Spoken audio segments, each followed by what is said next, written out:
నమస్తే, నేను మీ అశ్విని కుమార్.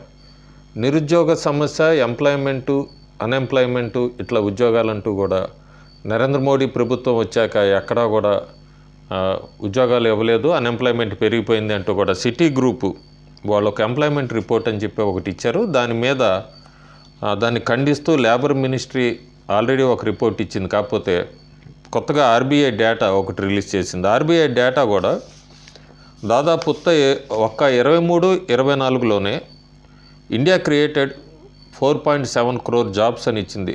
భారతదేశంలో 23-24 ఫిజికల్ ఇయర్లో 4,70,00,000 మందికి జాబ్స్ వచ్చిందని చెప్పి 2022-23 కన్నా కూడా ఇది డబుల్ అయిందని చెప్పి ఆర్బీఐ డేటా ఒకటి రిలీజ్ చేసింది.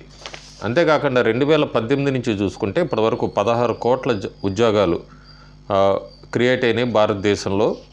ఇది ఒకటి మోడీ ప్రభుత్వం కూడా ఇది సాధిస్తున్న ఘనతే అంటూ కూడా ఆర్బీఐ ఒక డేటా క్లియర్గా రిలీజ్ చేసింది. అది నేను పక్కన అట్లా స్లైడ్లో పెడుతున్నాను. సో ఇప్పటిదాకా అసలు ఉద్యోగాలు లేవు, ఇవన్నీ నిరుద్యోగ సమస్య బాగా ఉంది, అసలు 2 కోట్ల ఉద్యోగాలన్నా ఇచ్చిందా మోడీ ప్రభుత్వం అన్న వాళ్ళందరికీ కూడా ఈ ఆర్బీఐ రిలీజ్ చేసిన డేటా అనేది ఒక చెంపపెట్టు అని చెప్పచ్చు. మనం చూస్తూనే ఉన్నాము, విదేశాల్లో ఇప్పుడు అమెరికా అంతా కూడా లే ఆఫ్ పరిగెడుతుంది. అట్లాగే యూకేలో కూడా నిరుద్యోగ సమస్య పెరిగిపోయింది. ఐటీ కంపెనీస్ అన్నీ కూడా చాలా వరకు మూవ్ అవుతున్నాయి. అమెరికాలో కూడా ఐటీ జాబ్స్ అన్నీ కూడా నెమ్మదిగా డౌన్ అవుతున్నాయి, లే ఆఫ్ అంటున్నారు ఎక్కువ ఐటీ కంపెనీస్ అన్నీ చూసుకుంటే. ఇట్లా ప్రపంచంలో ఆ దేశాలన్నీ కూడా డౌన్ ది లైన్కి వెళ్తుంటే భారతదేశం మాత్రం ఎంప్లాయ్మెంట్ క్రియేట్ చేయడంలో మాత్రం ముందడుగు వెళ్తుంది.